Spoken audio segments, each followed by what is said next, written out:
Buenos días, soy Carolina Miranda, representante de Casa Chila, el Consejo de Asentamientos Sustentables de América Latina, parte de la Global Eco Village Network, que es una red global de asentamientos sustentables, que somos consultores en la ONU respecto a temas de cambio climático, y también tenemos el programa de Emergencies, donde presentamos desde la sustentabilidad cómo podemos dar soluciones a la problemática del cambio climático.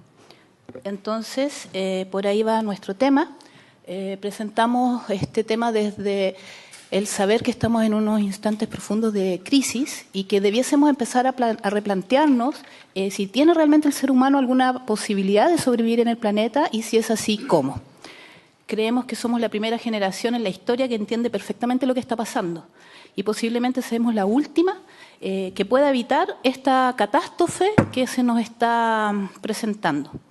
Entonces, desde ahí vienen nuestras inquietudes, desde si el TPP está acorde a esta situación, qué pasa con la crisis, con la seguridad alimentaria y el modelo de desarrollo. Para contextualizar un poco, les quiero presentar acá el mapa de la huella ecológica mundial. Nosotros podemos ver aquí, la huella ecológica básicamente tiene que ver con, para sustentar un modelo de vida de un país, de productiva, cuántos recursos de la madre tierra se sacan de la naturaleza para poder sustentar ese modelo. Y actualmente podemos ver que los países desarrollados están en rojo, no alcanza la capacidad de regeneración del planeta para sustentar ese modelo productivo, ese modelo de vida, y Chile está en la mitad, está en un momento en que podemos decidir si queremos seguir por este camino o queremos quizás repensar este modelo. Vemos acá qué pasa con Chile. Si todo el mundo viviera como Chile, se necesitarían 2,4 planetas para sustentar ese modelo. Y eso nos parece que claramente es una suma básica, no hay más de un planeta que ya está desgastado. Estamos siendo protagonistas de la sexta gran extinción de la vida en el planeta. Nos estamos aniquilando. ¿Y qué dice el TPP frente a esto? Tiene un capítulo medioambiental de las 600 páginas, hay 27 páginas que abordan el tema medioambiental, donde básicamente nos hace la invitación a que se haga una aplicación efectiva de las leyes ambientales que cada país tiene. Y ahí ya a nosotros nos causa mucho ruido, porque sabemos que el SEIA, el Servicio de Evaluación de Impacto Ambiental, tiene carencias, tiene problemas, estamos con zonas de sacrificio, estamos con varios problemas y sobre todo son las mismas empresas las que hacen estas evaluaciones, entonces no nos parece algo como que uno pueda decir descanso, tranquila, porque la ley vigente es la que me va a proteger. Además, después mismo dice que las partes además reconocen que es inapropiado establecer o utilizar sus leyes ambientales u otras medidas de una manera que constituya una restricción encubierta al comercio o a la inversión entre estas partes. Lo vuelve a repetir después en el punto 4, que afecta al comercio o a la inversión entre las partes. Y eso es complejo porque estamos hablando de un modelo de desarrollo que tenemos que repensar, que tenemos que cambiarlo en pos de un modelo sustentable, amigo y en armonía del medio ambiente.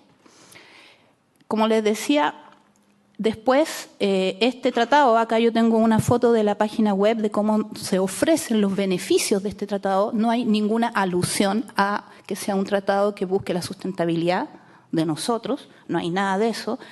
Y después aparece el punto 10, del artículo 20.10, donde invita a que se adopten voluntariamente políticas y prácticas y principios de responsabilidad social corporativa que busquen, entre otras cosas, hacer un sistema más sustentable. A través de que sean lineamientos reconocidos internacionalmente, me imagino que eso se refiere a los DOS, los Objetivos de Desarrollo Sostenible de las Naciones Unidas.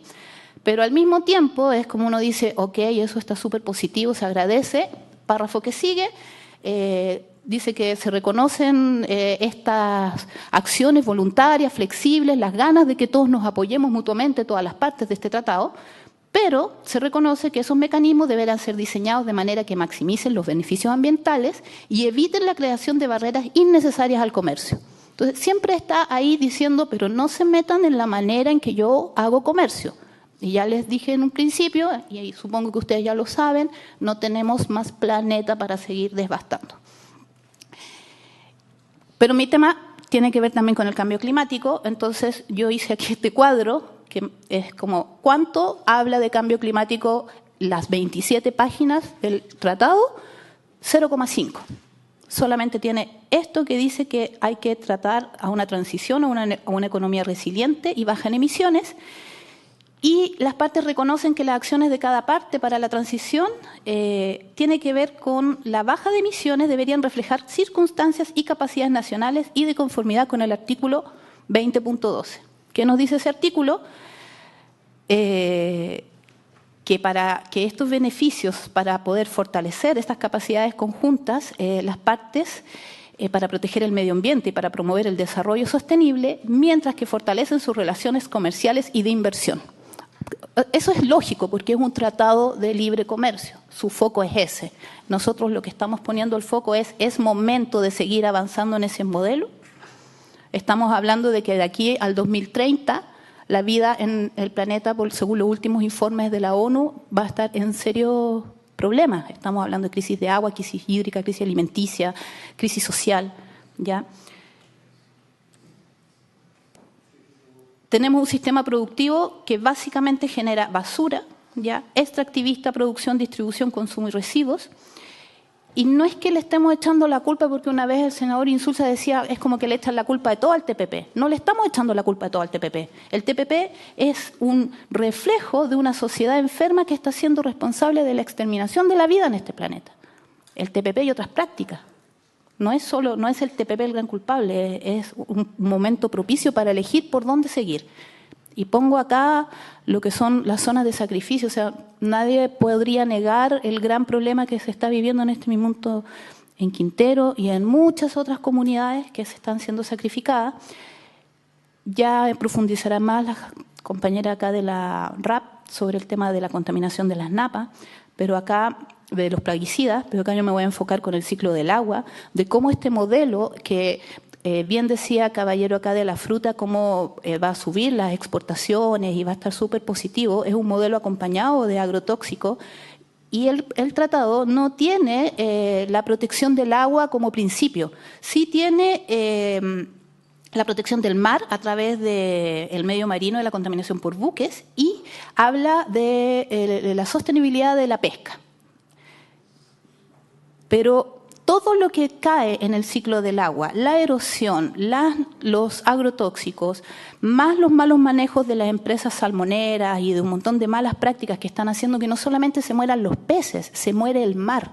El mar tiene la capacidad de absorber CO2 a través de sus algas, incluso mayor que la cantidad que puede ser la parte terrestre del planeta porque hay más mar. Entonces, no sirve de nada que planteemos medidas para prever la sostenibilidad de una especie de pez si no estamos previendo su ecosistema.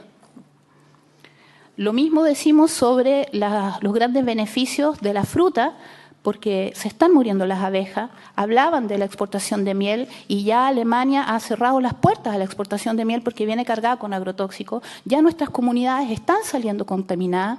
No voy a entrar acá porque acá las mujeres de RAP entrarán, pero sí quiero nombrar el caso de mi región, donde la cantidad de fábricas de chancho, de carne de cerdo, está agotando la sexta región de O'Higgins. Está agotando la capacidad de agua de las comunidades. La gente se está quedando sin agua para beber, para alimentar cerdos. Y nos dicen, con este tratado vamos a alimentar y vamos a llevar más cerdos a Japón.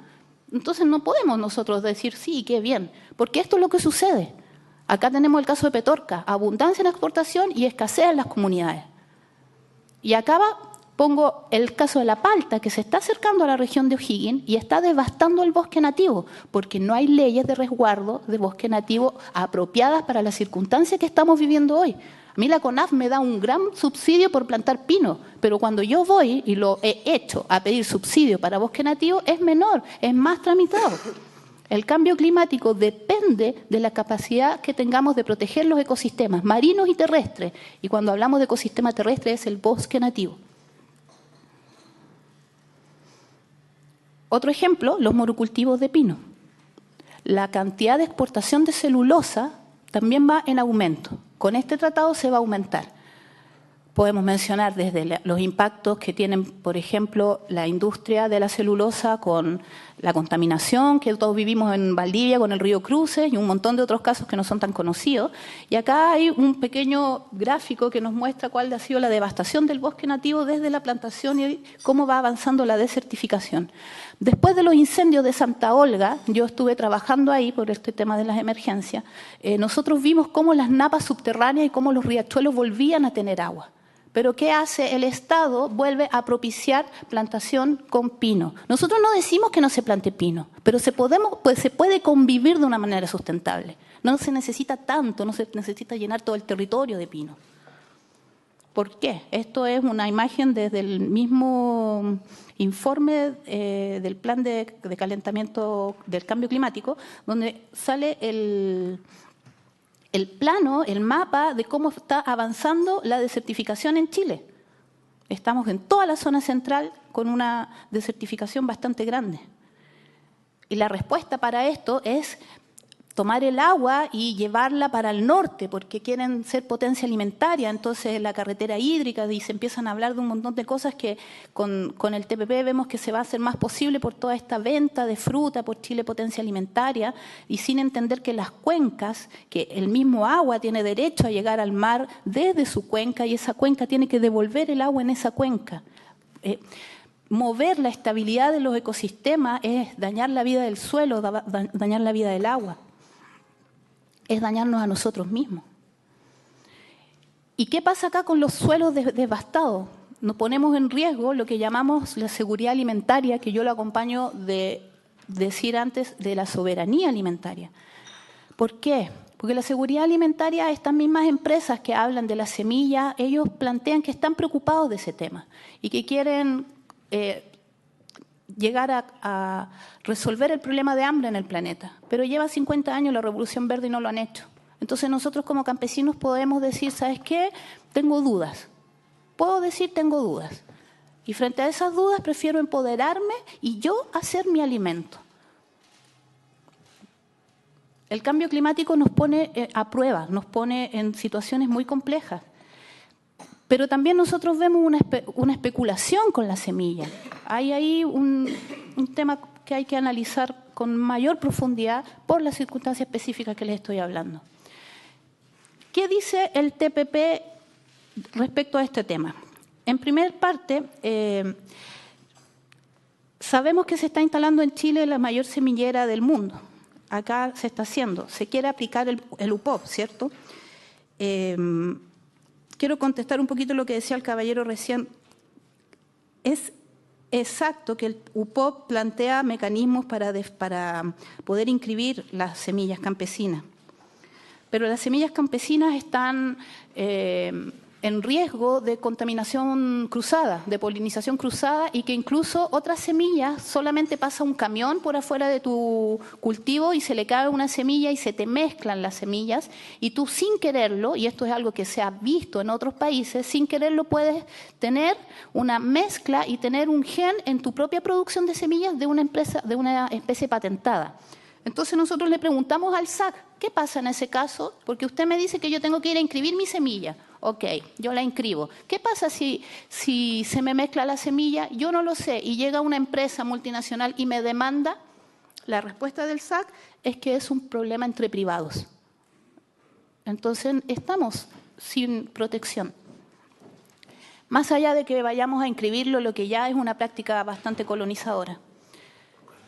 Comercio y biodiversidad. Acá nos habla de que las partes reconocen la importancia de respetar, preservar y mantener el conocimiento y las prácticas de las comunidades indígenas y locales.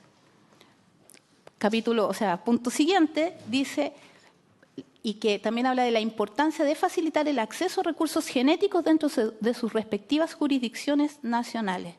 O sea, claro, me respetas, pero quieres apropiarte de mi patrimonio genético. Y además dice el tratado que el consentimiento informado previo, que es muy importante, aquí habla, en el 4 y en el 5 habla de lo importante de hacer consulta a la ciudadanía.